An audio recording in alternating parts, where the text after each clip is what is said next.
Another nature adventure with Jessica.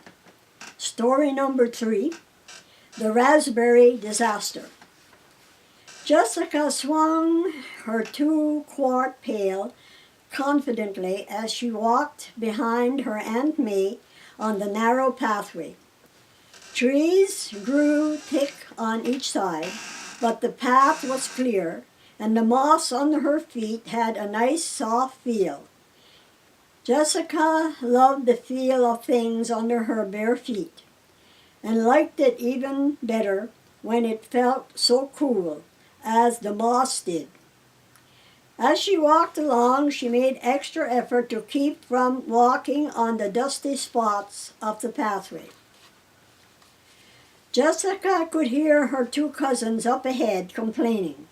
They were not very eager for a day of raspberry picking, but Jessica loved to be out in the mysterious wonders of nature, and she did not think of raspberry picking as work.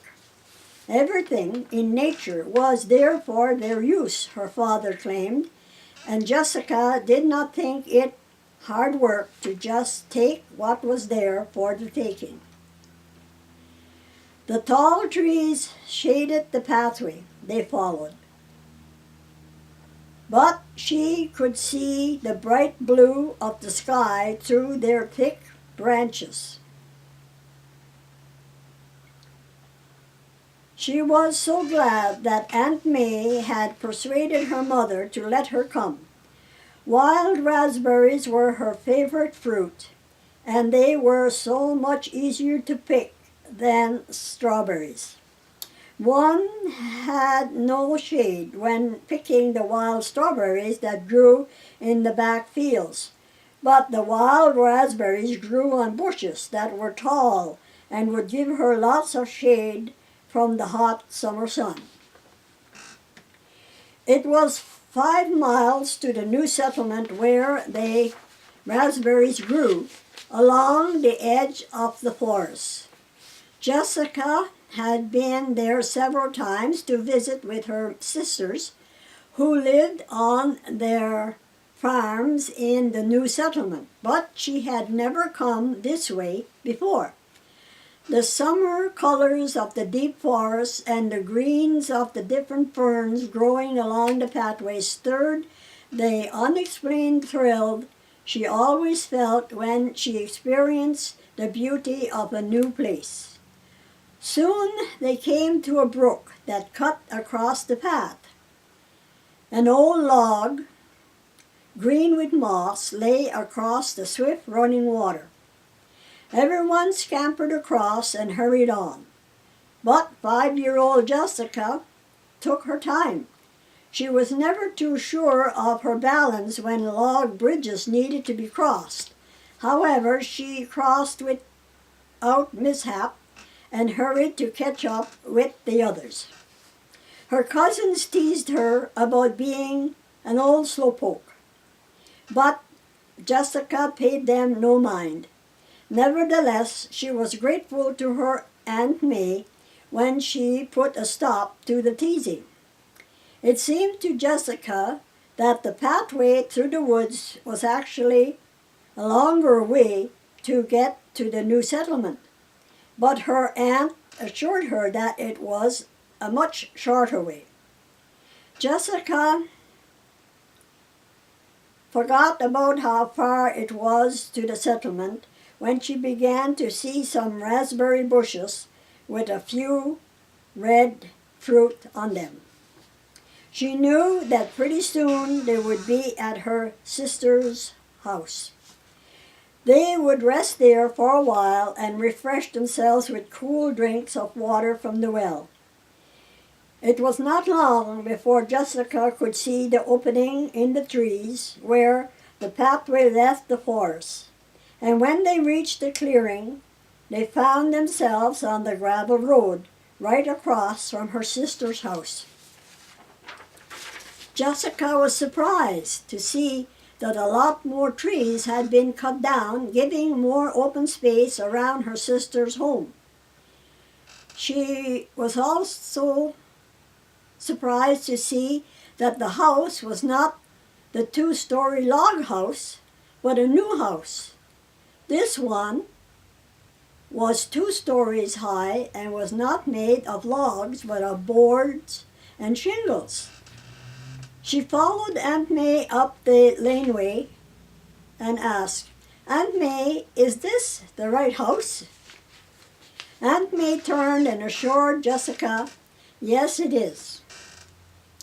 Jessica hung back a little, still not sure that it was her sister Kay's house. She believed her Aunt May, but things looked so different than the time she had come with her parents to visit her sister.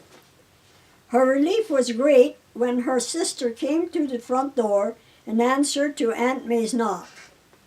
They rested a while, then headed out for the raspberry bushes that grew along the edge of the forest that surrounded the farm.